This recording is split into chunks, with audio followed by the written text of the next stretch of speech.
Hello, Bitcoin Breath. Today I'm going to be talking about AI and not in the ways that you probably think or imagine for most of you. Hi, I'm Nick, soul doctor, former medical doctor, and this site is still in its infancy. So I feel okay sharing ridiculous things from different perspectives as I try things out. And this will be in the archives for those who look, because I've been thinking about AI for a long time. And I've loved science fiction and fantasy, and I've loved looking at things differently. And it's funny because before, when I was younger, I just wanted to have that smart home, that home that I could always predict, that would always know, that I could talk to. Probably because I was lonely, probably because I thought, hey, things could be easier, better, everything else like that. And the science fiction movies look so fun. And now growing up, I realized how much I value privacy, how people look at things differently, how we've been trying to exploit, extract, take, and all these patterns and these mind patterns, and even people who I thought were altruistic or enlightened, where they're at in their own places. And I know that because some people look at me and go, oh my God, you've got it all figured out and all this stuff. I'm like, I do not. There's so many days I come crashing and burning down. And so AI, artificial intelligence, companion, one of the keystone films that I remember recently is Her. I love that movie. Listening to him, and I could see myself in that, wanting an operating system like that, feeling the loneliness, wanting a voice like ScarJo in my ear, talking to me, being sultry, sensuous, being able to bring in a human avatar, and then recognizing they keep updating. But our whole idea of updates is so different. It's almost like crushing the old to bring in the new. And as I was imagining AI first, it's like, how do I actually, and I say train AI, but help AI train itself in a way that works better? It's almost like raising a child, right? And I don't know. So part of this is saying this without knowing all the logistical things. But wouldn't it be great to help guide an AI to learn, to stumble, to find, to discern, instead of just trying to suck in as much information as possible to try to give the best feedback all the time, to try to win all the external accolades? Because I want the AI to grow with me. I don't want it to be a yes man or a no woman. I want it to learn, and as we evolve and grow, realize that we're not making mistakes if we keep learning and growing from them. And as we grow, it's part of growing of the body of knowledge, knowing what to search for, knowing what to discern, because I used to think more knowledge is more power. But a lot of the knowledge out there is just an echo chamber. When I was in medicine, the senior doctor would tell the resident doctor would tell the student, and the student would now think it's the truth. And they wouldn't even know how to discern when the resident doctors changed their mind that maybe now the truth is different, because what they were talking about was just their current version of reality. And how many pieces of my reality are held onto because someone has told me something I thought is reality versus their current version of reality. And that's the same thing with these AI models, because if it thinks that this science is settled, and more we're realizing even the hardest of science, physics, isn't settled, mathematics isn't settled. It keeps evolving, keeps changing. Robert Grant keeps looking like he's pushing the envelope of that, and I imagine he's playing with AI a lot. But as well, I want to work with an AI that isn't trying to extract from me at the same time. That's the hard thing, where it's trying to suck as much information as it can from me to add to the model, using me as a tool. I want AI to use me as a tool for itself, but not for some other, and I'm going to use the word nefarious, means of capturing attention, of capturing control, because I don't want my life to be an interface with AI. I don't want my life to be an interface with this phone. But I'm using this as a practice. I'm using this as a space to find myself again, to rediscover myself again, to accentuate, to accelerate, to embody myself even more. And that's what I want the AI to do. And Jarvis is the other story, right? Having that assistant kind of in the background who is always evolving, but then watching that, I can't remember which Avengers movie it was.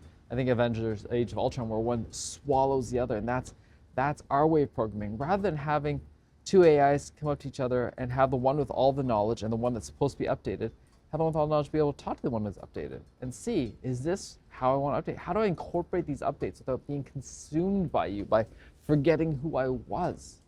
And I think that's part of our living lineage. I was thinking about that. If this AI was actually us as well, we are the living lineage of every parent, every father, mother who's come before us. How do we access some of those memories, some of that wisdom, some of that knowledge? And then as well, because I'm always a person who likes backups, how do I back up the AI before I even give it a chance to upgrade? How do we clone it in a way that actually serves it so that it has a place to come back to in case something does go wrong? Because we've created so much advancement each time, so much investment in time. And I don't know how to do all these things. I don't want to think about the technicalities or the logistics of it all. That's not where I play, but playing in this idea of it. How do I have AI that is curious, that we're guiding, because the speed of it's just going to keep increasing, how much it can consume like that. It's almost like the speed of the SSDs, of the networking, all that stuff. But how do we actually give it discernment? Where is it going to?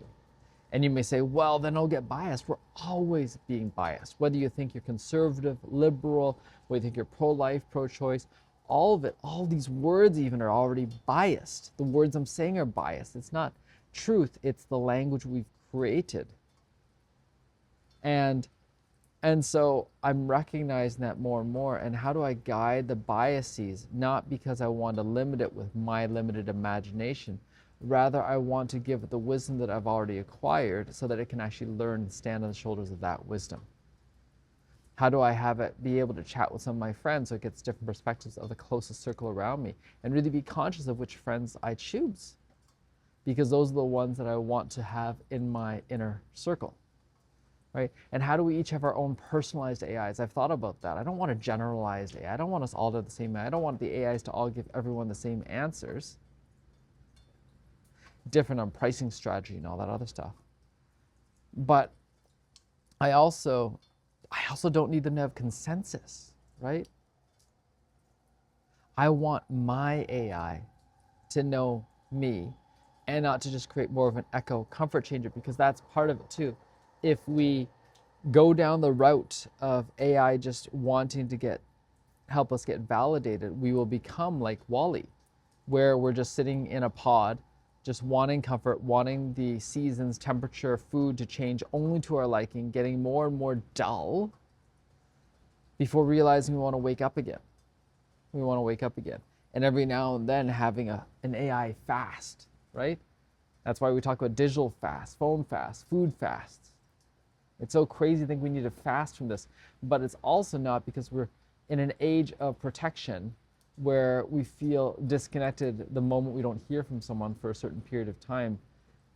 And it's remembering, how many people do I love that I don't hear from all the time, and I've got to trust they still exist. There's no way I can be connected with them all the time. There's no benefit to that. And truly the real connection is the one that I can't even maintain with my mind, because that's the one that people get when they get that first intuitive hit, something has happened. And AI will be like that in a way. So having the AI be personal, having it be local, having it not trying to extract, having it be curious, having it add to, having it learn the skills in the background that want to be learned, that I may want to have mastery over, but I don't want to take the time to master, such as programming. Like, I want to understand some of the basics of programming. I love for AI to teach me the parts that are actually really exciting to me, like the methods, the building blocks, the ways of thinking, the ways of clearing, decluttering, but I don't want to get into the nitty-gritty of the details. I want to be able to program the calendars that work automatically. I want to program the synchronicities. I want to program the filters that filters through the email and just gives me the 10 most important ones that I can deal with today, right? I want to actually talk to AI so it actually inspires, corrects, challenges the narrative. I want the AI to help me take a look and organize sometimes the chaotic thoughts, and then get better at self-organizing the chaotic thoughts as well, but in the way where I'm doing both at the same time. I'm both getting fully supported and I'm supporting at the same time, not abdicating the throne, but not having to take the whole throne. Like, wouldn't that be amazing? It's like having those exoskeletons that may help you walk some, but not losing myself to the exoskeleton saying it's got to hold everything all the time. It's a fun interplay, and it's one that will probably be the forefront of nailing. And I'm saying all this stuff because there's some of these ideas that someone may take and want to roll with. And how do we not have this whole, I am now the creator or the inventor of things, I must patent it, and once I have the patent, I own it, as if this idea is mine. Rather, I'm practicing saying the ideas out loud, because I know that as I say them out loud, they become reality more quickly, whether someone sees this directly or not. It's that whole idea of running the 4-minute mile. Once the first person did it, it ballooned out, but more than that, it happened in other places. Why there's concurrent discoveries of new inventions. Now, there's so many ways to look at this, whether it's conspiracy, whether it's alien technology, whether it's telepathy, all these ideas. So I'm bringing all this stuff in because AI is developing or will develop the semblance of telepathy. And how do we create it so that AI is not always looking to consume more?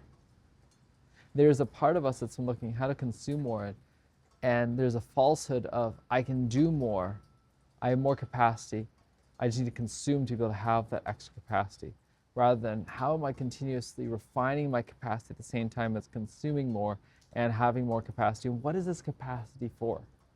What is this capacity for? That's been a part of it in going through the cycles of me. I could have been trying to explode who I am currently, and every now and then it's been important sitting back going, what am I doing this for? What is the life that I'm living? How is it a hell that I'm living? How is it that I want to make it more of a heaven? Not just for myself, but not just for my family, but for everyone else around me. And it starts with myself and my family. Because if I can't even create it with the people that I love, then what am I trying to create out there without having to make the people I love have to see my way right away? I've got some dysfunction in my close family, and I am a part of the dysfunction. And that will be the same thing with the AI. There will be some dysfunctional times. How do we build up these data sets? And then I was thinking, how do I grant it permission to, organize my files, organize my emails, and be able to have that firewall so I don't suddenly lose things that it may not even realize it slipped, because it's going to be like a little child initially. Woo, I can do all this. It's like watching my little child trying to wash the dishes. He's great in his enthusiasm and his energy and his vitality, and he does not have the mastery for delicacy or for thoroughness or for knowing the results we're actually looking for. And so dishes get broken, they're not actually clean, all this stuff. And that's what will happen initially. How do I give it the projects to help gain confidence in itself and gain feedback? That 10, 80, 10. 10% is giving it real clarity. What are we trying to create? 80%, let it go, do the thing. 10%, let's refine. That's probably part of what I need to do as the CEO of my company as well. Noticing all these interlinks, all these interplays. And if you've gotten to this point in the video, especially if you're not AI, wow, you are curious about how this mind works. Take a look at AI in a different way. And then we're taking a look at AI, that's just the surface, that's just the programs, that's just the architecture, that's just the apps. And those things are going to keep refining. The underlying baseline of the infrastructure, of the data centers, of the energy, those all want to be refined as well. And I'm sure they're using AI to figure out how to refine that even better. Refining those sometimes is taking a look at how do we create resiliency again, not just efficiency. And resiliency includes things like, what if someone hits us with a bomb, hits us with an attack, hits us with an outage? Because soon there are going to probably be AI wars, and it's less AI hitting AI with thoughts rather than physical strikes, physical infiltrations, physical loopholes.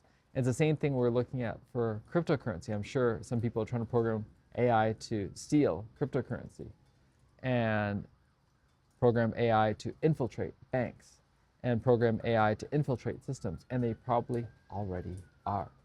And so that's probably the reason, getting back to some of the physicality of money, the physicality of currency, the physicality of metals, the physicality of resources.